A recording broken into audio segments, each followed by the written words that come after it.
السلام علیکم ناظرین، انتہائی دل خراش اور انتہائی افسوسناک خبر آپ لوگوں کے ساتھ شیئر کرنے جا رہا ہوں، لیکن اس سے پہلے ایک شعر میں آپ لوگوں کی نظر کر رہا ہوں، کیونکہ یہ جو شعر ہے اس سٹوری پہ، اس واقعے پہ بالکل فٹ بیٹھتا ہے۔ کسی نے کیا خوب لکھا تھا کہ دل کے پھپھولے جل اٹھے سینے کے داغ سے، دل کے پھپھولے جل اٹھے سینے کے داغ سے، گھر کو ہی آگ لگ گئی گھر کے چراغ سے۔ ناظرین کرام، انتہائی افسوسناک خبر ہے۔ چھانگا مانگا چونیا کے نواحی گاؤں ڈکو کے اندر، گھر کے اندر چھوٹے سے معمولی سے اختلاف کی بنیاد پر ملزم انعام اللہ نے اپنے ہی بھائی، اپنی ہی بابی اور اپنے 1 سالہ بھتیجے کو قتل کر دیا۔ ناظرین اکرام، اس واقعے کی تفصیلات میں جانے سے پہلے میں یہاں یہ عرض کرنا چاہتا ہوں کہ چلے مان لیتے ہیں کہ اس ملزم کا اپنے بھائی کے ساتھ اختلاف ہوگا، اپنی بابی کے ساتھ کوئی اختلاف ہوگا، لیکن میں پوچھنا چاہتا ہوں کہ اس بھتیجے کا کیا قصور تھا کہ جس کی ابھی ایج، جس کی عمر ہی ابھی 1 سال ہے؟ وہ تو معصوم سی کلی ہے، وہ جو کلی ابھی تک کھلی نہیں ہے، ابھی پھول بنا ہی نہیں ہے، اور پھول بننے سے پہلے اس کو مسل دیا گیا۔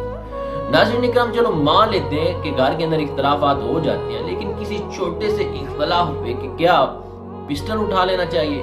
کیا اپنے ہی بھائی کو، اپنی بابی کو مار دینا چاہیے؟ نہیں، ہرگز نہیں۔ صرف وہ کی وجہ ہے کہ ہمارے اندر برداشت جو ہے وہ ختم ہو گئی۔ ناظرین اکرام، چلیے میں آپ لوگوں کو اس واقعے کی تفصیل بتاتا ہوں۔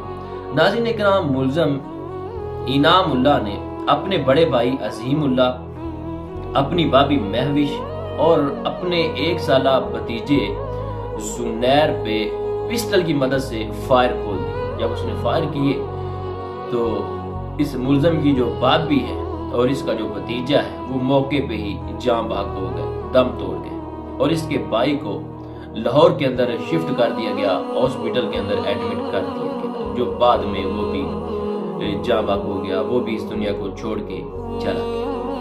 یا میں یہ کہنا چاہتا ہوں کہ ہو سکتا ہے اس ملزم کا جو بھائی عظیم اللہ ہے، ہو سکتا ہے وہ بچ جاتا، لیکن جب اس نے دیکھا ہوگا کہ اس کے ہی سگے بھائی نے اس کی بیوی اور اس کے 1 سالہ معصوم بچے پہ فائر کھول دیے اور وہ اس دنیا سے چلے گئے، تو شاید وہ اس صدمے کو برداشت نہ کر سکا ہو، اور اسی صدمے کو ہی اپنے سینے میں دفن کر کے اس دنیا سے چلا گیا۔ ناظرین اکرام، ہمارے اندر برداشت جو ہے وہ بالکل ختم ہو چکی ہے۔ ہم چھوٹی چھوٹی بات پہ لڑائی جھگڑا شروع کر دیتے ہیں۔ یا میں ایک اور واقعہ کوٹ کرنا چاہوں گا کہ میں نے کہیں کسی دوست نے اسٹیٹس لگایا ہوا تھا، تو میں نے وہ پڑھا کہ 2 بھائیوں کا اپنے کسی گھر کے پلاٹ پہ اختلاف ہو جاتا ہے، اور وہ بھی آپس میں جھگڑ پڑتے ہیں، فائر وغیرہ کھولتے ہیں، اور دونوں ہی دنیا سے چلے جاتے ہیں۔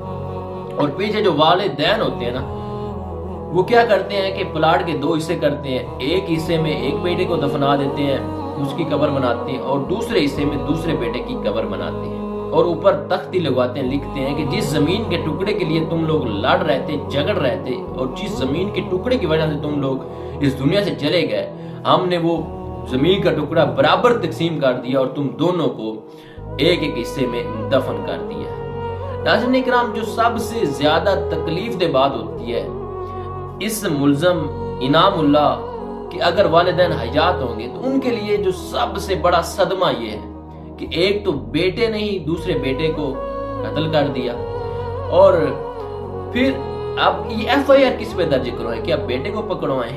اگر یہ بیٹا بھی پکڑا جاتا ہے اور یقیناً جو قانونی کارروائی وہ ہوگی، تو پھر ان کی جو دنیا ہے وہ جہنم بن جاتی ہے، ان کے لیے بڑا پریشانی کا باعث بن جاتا ہے۔ اس لیے ہمیں برداشت پیدا کرنی چاہیے اپنے اندر۔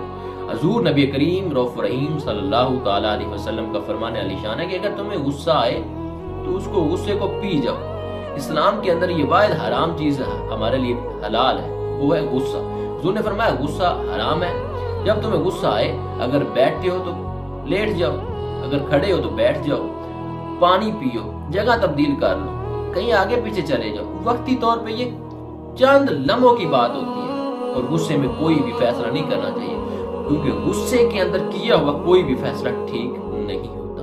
تو اللہ تعالی ہم سب کو اپنے حفظ و امان میں رکھے اور اپنوں کے ساتھ مل جل کر رہنے کی توفیق عطا فرمائے۔